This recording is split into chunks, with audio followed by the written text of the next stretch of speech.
pode passar.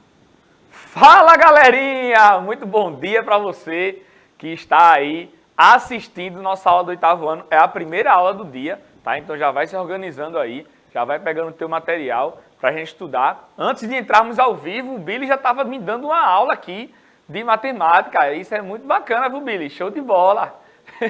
-7, beleza. Bom, pessoal, como todos vocês sabem, eu me chamo Pedro Vitor, sou o seu professor de matemática para as escolas digitais aí da Prefeitura do Recife, certo? E hoje, quem está me acompanhando aqui é o meu grande amigo, o professor Heleno. Corta para a Helena aí, Billy, para ele dar um oi para vocês aí. E aí, meu povo, como é que vocês estão? Hoje vai ter... vocês vão me ter aqui até vocês enjoarem da minha cara, né? Porque depois da aula do professor Pedro, vocês vão ter aula comigo. Então já vou fazendo minha propaganda e estou aqui atento, né, para conversar com vocês aqui no chat. Então mandem mensagens, tirem dúvidas. Estamos aqui prontos. Quer dizer, eu não sei se eu estou tão pronto assim não, mas Pedro, tenho certeza que está pronto para tirar a dúvida de vocês. Ah, professor, nem me lembrava que você é a próxima aula, então eu vou ficar no chat da sua aula. Olha aí, Pode olha ser? aí. Vamos Pronto, fazer aí. um combo hoje. Vai aprender matemática e eu vou aprender aí educação física. Inclusive, acompanhando aí algumas aulas do professor Heleno, a gente desmistifica algumas coisas, né, professor? Porque a gente só pensa que educação física é o professor levar todo mundo para a quadra e jogar bola, né? Mas, acompanhando aí algumas aulas do professor Heleno, a gente vê que a educação física é algo tão amplo que já quer falar, professor? Já quero falar, porque eu quero aproveitar para falar, para quem assistiu a aula da semana passada, sabe, inclusive, que quando a gente entrou no conteúdo de dança, eu falei sobre um cara aí incrível, maravilhoso, que é estudioso da área de dança, que é Rudolf Laban, né, também conhecido, que fala que ele relaciona a dança com formas geométricas, né? Ele estudou a dança, ele pensa a dança em relação ao nosso movimento aí com as formas geométricas. Muito massa, professor. É tipo as formas geométricas aí no chão, é? E em relação aos movimentos? Todo o espaço. Tanto tem movimentos que a gente pode fazer no chão, que ele fala sobre planos, né? Quando a gente está no plano baixo, plano médio e plano alto, ele usa, né? Então, quando a gente está no plano baixo, a gente tem alguns movimentos que a gente pode fazer que se assemelham às formas geométricas. Entendi. Será que a gente faz um negocinho? É isso aí mesmo. Poxa, que massa! Bom, vou ficar aqui no chat com o professor também, certo? A gente vai fazer essa parceria aí na aula de hoje para a galerinha aí do 8º ano, certo? Então, como você sabe, o nosso sistema de aula aí é um sistema de aula digital, onde você pode acompanhar e assistir as nossas aulas através da TV, do celular ou do computador, certo? Então, Billy Jean vai colocar aí 2 QR Codes que vai aparecer na sua telinha. Baixe o aplicativo se você está assistindo essa aula apenas pela TV, certo? Como eu sempre digo a vocês, tem muitos alunos aí que estão assistindo a aula ao vivo pela TV e já estão logados aí no chat com o aplicativo no celular, tá? Para acompanhar. Então, se você está assistindo essa aula aqui ao vivo com a gente, já manda um oi, que Heleno está ligadinho ali no chat, vai passar todas as informações para mim, se você teve aí alguma dúvida, certo? Algum questionamento em relação à aula de hoje, certo? O comentário de vocês deixa a gente aí bastante feliz e empolgado para trabalhar cada vez mais, tá bom? Outro recadinho bastante importante é em relação ao nosso canal no YouTube. Lá tem todas as aulas, não só de matemática, tem as de educação física também, as de ciências, de geografia, história, todas as disciplinas para que você possa acompanhar e revisar, tá? Com mais calma, a qualquer horário que você quiser. Você pode dar pausa, você pode fazer suas anotações. Você pode, inclusive, acompanhar a playlist de outras disciplinas, de outras séries também, certo? Para que você possa aí relembrar alguns assuntos e alguns conceitos que você possa vir a ter esquecido, certo? Em relação aos anos anteriores, tá bom? Na aula passada, a gente falou sobre radiciação, tá? E a Helena estava ali fora do ar falando: o que é radiciação, Pedro? Pelo amor de Deus. Mas não se preocupe, professor, você vai aprender hoje. No final da aula eu vou fazer uma pergunta para você, aí você vai dizer: entendi. Calma, não fique nervoso não, vai dar tudo certo, tá bom? É isso aí, minha gente, tamo junto. Então, pessoal, a gente viu essa ideia da radiciação associada às formas geométricas que Heleno citou aqui, certo? Então a gente mostrou aí para vocês que na radiciação a gente primeiro começou aí com a ideia da raiz quadrada, que vem da ideia da área de um quadrado. Então, para a gente calcular a área de um quadrado, basta a gente pegar o lado desse quadrado aí e elevar ao quadrado, tá? Porque no quadrado a gente sabe que todos os lados eles têm a mesma medida, certo? Então, eu tenho aí que 5 vezes 5 é 5 elevado ao quadrado, que é igual a 25, certo? Então, quando a gente tem aqui essa área igual a 25, o caminho inverso é justamente a raiz quadrada. Então, se você pega um quadrado de área 25, para você descobrir quanto mede o seu lado, basta você tirar a raiz quadrada desse número. Então, a raiz quadrada de 25 é igual a 5. E aí a gente concluiu que radiciação é a operação inversa da potenciação. Tá? Então, por que a raiz quadrada de 25 é igual a 5? Porque você precisa pensar em um número que, multiplicado por ele mesmo 2 vezes, dê o valorzinho que está ali dentro da raiz, certo? Isso vale também não só para a raiz quadrada, mas para a raiz cúbica, a raiz quarta, e a gente viu aí que o índice dessa raiz, ele é infinito, tá? Pode atribuir aí qualquer número natural a ele, certo? E aí a gente resolveu alguns exemplos. Por exemplo, a raiz quadrada de 4 é igual a 2. Por quê? Porque 2 vezes 2 é igual a 4. A raiz quadrada de 81, ela é igual a 9, porque 9 vezes 9 é igual a 81. Inclusive, essa raiz quadrada de 4 aí, ela é a única que você não tem como errar, né? Mesma coisa que eu falei para você lá de 2 elevado ao quadrado, tá? Quando a gente estudou potenciação. Porque se você fizer aí 2 mais 2, 2 vezes 2, o que você fizer aí com esses dois números 2 vai dar igual a 4.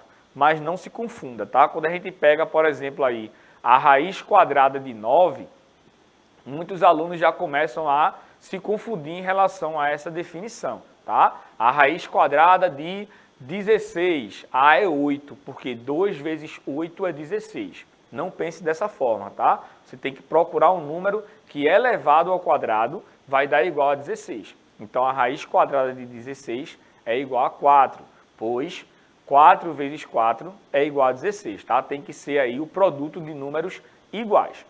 Quando a gente falou de raiz cúbica, é a mesma ideia da raiz quadrada, tá? A raiz quadrada ela surgiu aí de uma operação inversa da potenciação relacionado à área de um quadrado. Já a raiz cúbica, ela surgiu da ideia da operação inversa do volume de um cubo, tá? No cubo a gente tem aí que todos os lados têm a mesma medida, que eu chamei aqui de 2 centímetros. Então, para calcular o volume desse cubo, é só eu multiplicar aí esses valores. 2 vezes 2 vezes 2. Então, se eu tenho o produto de 3 números 2, eu posso escrever isso na forma de uma potência. Eu tenho aí 2 elevado ao cubo, certo?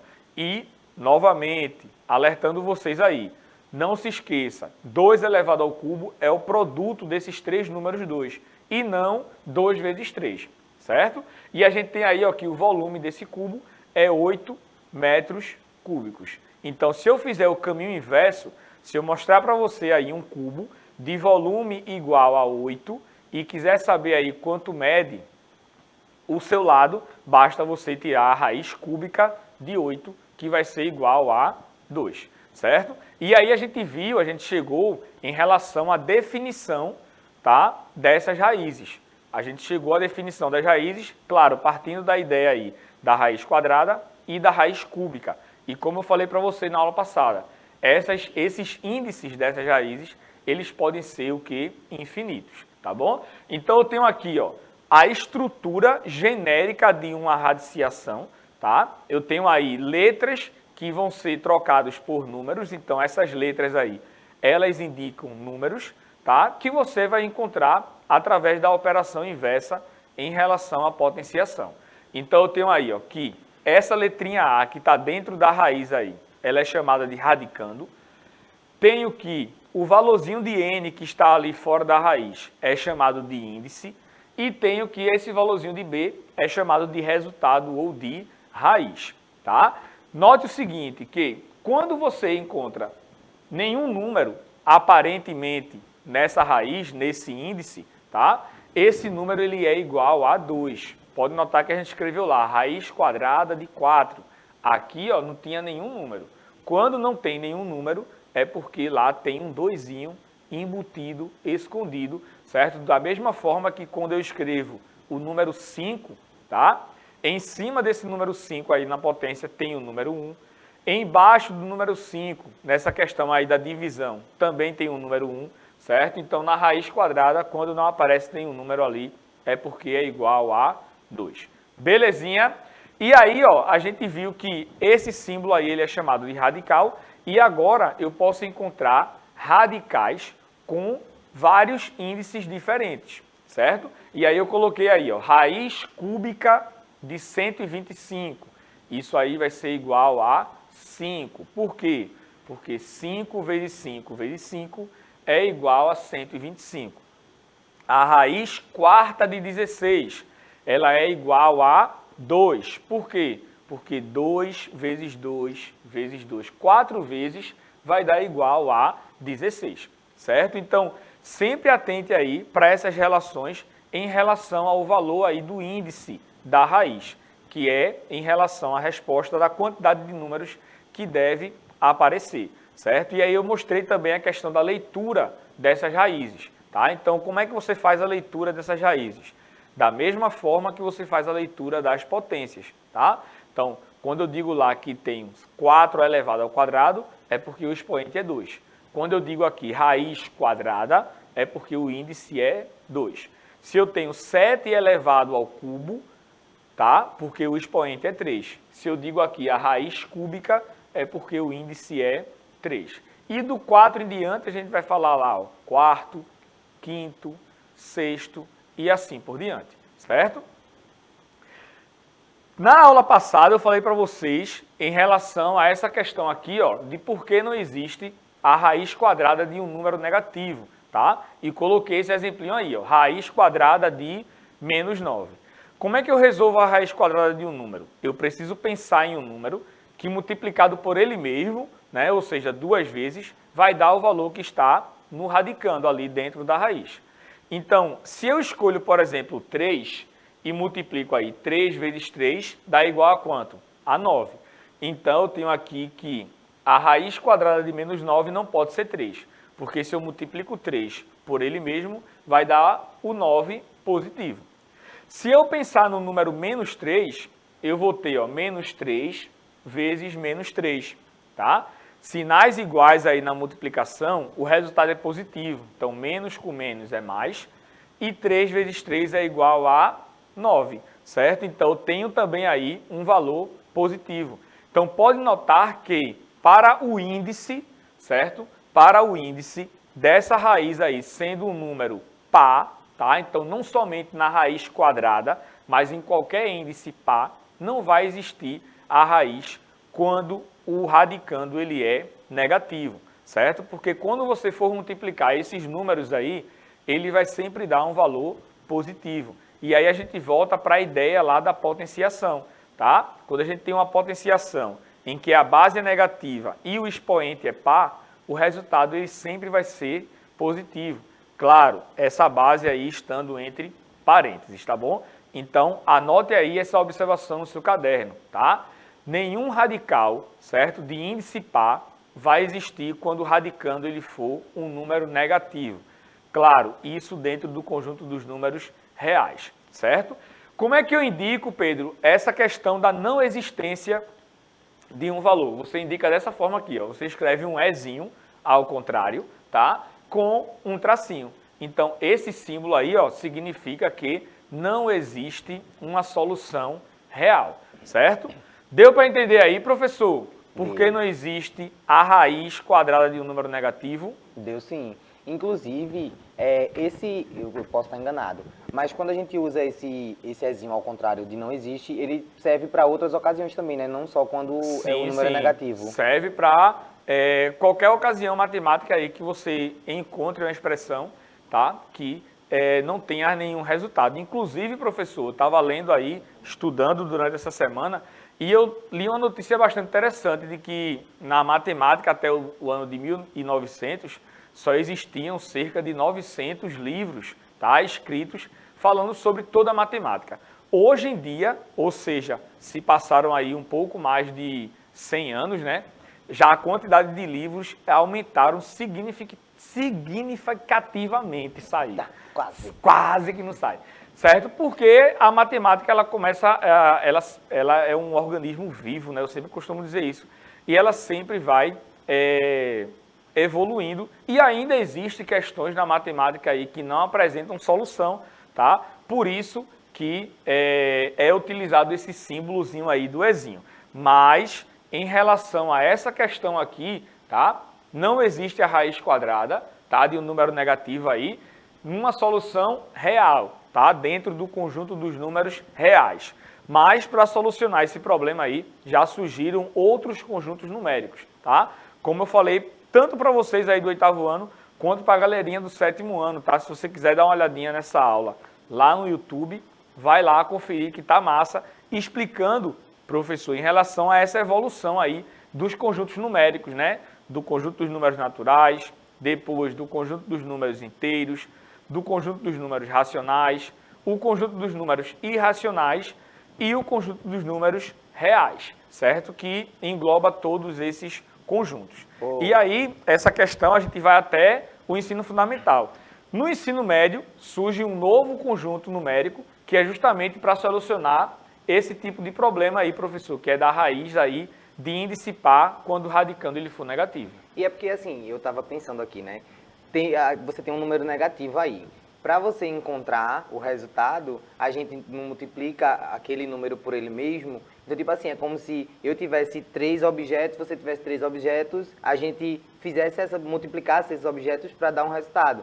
Mas se eu não tenho nada e você não tem nada, como é que a gente vai multiplicar algo que não existe, né? É mais ou menos por essa ótica aí, dessa questão em relação a esses produtos, né? Quando a gente vai encontrar em relação aí um valor negativo. Quando o índice ele é ímpar, certo? Por exemplo, a raiz cúbica de menos 8, aí a gente consegue encontrar a solução, que no caso seria o menos 2. Porque a gente multiplicando aí o menos 2 vezes ele mesmo aí 3 vezes, pode notar que é uma quantidade ímpar, o resultado ele dá negativo. Por isso que essa expressão aí só é válida para o índice par, tá? Não vai existir uma raiz aí quando o radicando for negativo, quando o índice ele é par, certo? Agora a gente vai ver a transformação aí, certo? De uma potência com expoente fracionário. Como eu já falei para você, a radiciação e a potenciação, elas são operações inversas, certo? Então, a gente pode transformar aí tanto uma potência com expoente fracionário para um radical, quanto um radical, certo? Para uma potência com expoente fracionário, certo? Então, é bem simplesinho. Acompanha aí como é que a gente faz essa transformação. No primeiro exemplo aqui, ó, eu tenho uma raiz quadrada de 2. Pode notar que essa raiz quadrada de 2 aí, eu coloquei o 2 lá no índice, certo? E coloquei o 1 no expoente lá do 2. Mas, geralmente, isso aí vai apresentar somente sem esses números, tá? Eu coloquei só para que você entenda que existem esses números lá, quando eles não aparecem, certo? Então, como é que eu faço para transformar esse radical aqui em uma potência com expoente fracionário? Você vai fazer o seguinte, ó. A base da potência vai ser o radicando. Então, eu repito ali o 2. O expoente do radicando vai ser o numerador e o índice da raiz vai ser o denominador. Então, eu tenho aqui, ó, a raiz quadrada de 2 é a mesma coisa que 2 elevado a 1/2, certo? No próximo exemplo aqui, ó, eu tenho que a base vai ser o radicando, que é 3, o 2 vai para o numerador e o 5 vai para o denominador. Então, eu tenho aí 3 elevado a 2/5, certo? E o caminho inverso é da mesma forma. Eu tenho aqui uma potência com expoente fracionário, tá? Então, a base, ele vai aí para o radicando, certo? E na potência aqui, ó, que a gente tem com o expoente fracionário, a mesma coisa. O numerador, ele vai para o expoente do radicando e o denominador, ele vai para o índice da raiz. Então, quando eu transformar esse radical aqui, certo? Esse radical aqui vai ser uma raiz quarta, olha para o denominador. E esse aqui vai ser uma raiz quinta, certo? Então, eu vou ter ali, ó, a raiz quarta de 7 elevado a 5. E aqui eu vou ter a raiz quinta de 11 elevado a 6, tá? Pedro, por que a gente faz essas transformações aí? No que é que vai ajudar a gente a fazer essas transformações? É justamente na hora de você resolver aí uma questão, tá? Então, eu vou pedir também para você assistir uma aula lá do 6º ano, falando sobre fatoração, tá? Decomposição aí de um número composto em fatores primos. A gente utiliza também isso aqui para poder resolver esse tipo de questão. Até porque, por exemplo, aqui, ó, na questão lá do seu livro, ou do seu caderno, ou da sua prova, não vai aparecer a raiz quinta de 3 ao quadrado, vai aparecer a raiz quinta de 9, certo? E aí você vai precisar aí decompor esse 9 para encontrar o 3 ao quadrado e aí transformar no expoente fracionário, certo? Vamos correr aqui para as propriedades dos radicais, certo? São 4 propriedades que a gente vai aprender aí, que também vai ajudar a gente a resolver algumas questões envolvendo radiciação, certo? Primeira propriedade é a multiplicação de radicais com o mesmo índice, tá? E aí eu coloquei uma observação embaixo já para fortalecer isso aí. Eu só posso multiplicar radicais se eles tiverem aí o mesmo índice. Aqui, ó, 3 e 3, tá? Raiz cúbica. Se eu tivesse índice diferente, eu não posso efetuar a multiplicação, beleza? E para você efetuar essa multiplicação é bem simples, basta você repetir a raiz cúbica e multiplicar os radicandos. Você vai multiplicar aí o 54 pelo 4, que vai dar igual a raiz cúbica de 216. Esse radicando aqui em especial existe, tá? Ou seja, existe a raiz cúbica de 216. Existe um número que multiplicado por ele mesmo 3 vezes vai dar 216, que é o 6. Mas se não existir, Pedro, aí você vai decompor o número, fatorar, certo? E depois ou fazer a extração desses valores ou transformar aí em uma potência com expoente fracionário. Pode notar aqui, ó, que o 216 é a mesma coisa que 6 elevado ao cubo, certo? E quando você transforma em expoente fracionário, fica 6 elevado a 3 dividido por 3, que é quanto? Que é 1, que dá o próprio 6, certo? Na segunda propriedade do radical é a divisão, e a gente segue aí a mesma ideia, certo? A gente vai dividir os radicandos, botei um bem grandão aí, ó, e repete o radical com o mesmo índice. Então eu tenho aqui, ó, a raiz quarta de 81, que também tem resposta é igual a 3, certo? Terceira propriedade é a potência de radicais, que é bem simples aqui, ó. Basta você pegar isso aqui, ó, e dividir o expoente com o índice. 15 dividido por 3, certo? Vai ser igual a 5 elevado à quinta.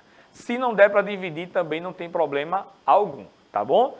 Professor, só vou tomar 30 segundos da sua aula, viu? Fica à vontade, para a gente ver aqui a quarta e última propriedade dos radicais, que é o radical de radical, certo? Então, você vai ter aí, ó, uma raiz dentro de outra raiz. Meu Deus, Pedro, como é que eu resolvo esse negócio aí?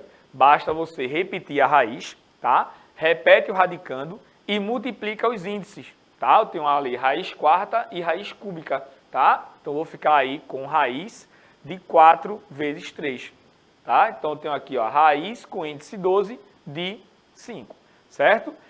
Essa foi a nossa aula de hoje. Professor Heleno, muito obrigado pela sua disposição aí em estar aqui com a gente no chat. Vou retribuir já em seguida, porque eu não gosto de dever nada a ninguém, tá bom? Ele não vai ficar devendo, ele não quer ficar pendurado ali na conta, né? Eu tava aqui enquanto o Pedro estava explicando aí, eu pensando que na época que eu estava na escola, aí no lugar de vocês, né, eu ficava assim, desesperado, meu Deus. E eu era até bom em matemática na época, mas eu ficava meio que desesperado, né? E achando que nunca mais eu ia lembrar disso. E aí eu vendo ele explicando as coisas e lembrando da minha época de escola, né? E também o quanto algumas coisas mudam, como você falou, a questão da matemática ser viva, né? É tipo a língua portuguesa também, ela sofre ali constantes mudanças, né? E eu percebo que tem coisas, até formas de ensinar, né? Os métodos de ensinar, algumas coisas de matemática que na minha época de escola era meio diferente. Eu fico assim olhando, não, mas é a mesma coisa. Mas criaram formas diferentes de fazer com que a matemática ela chegue mais fácil aí para as pessoas, né? e nos vemos já já. Valeu, professor. Então é isso, como ele falou, né? Tanto a matemática vai mudando, quanto os métodos de ensino também, e com certeza pensando aí na melhor forma para que você, aluno, aí aprenda, tá bom? Pessoal, um cheiro no seu coração, fiquem com Deus e até a nossa próxima aula.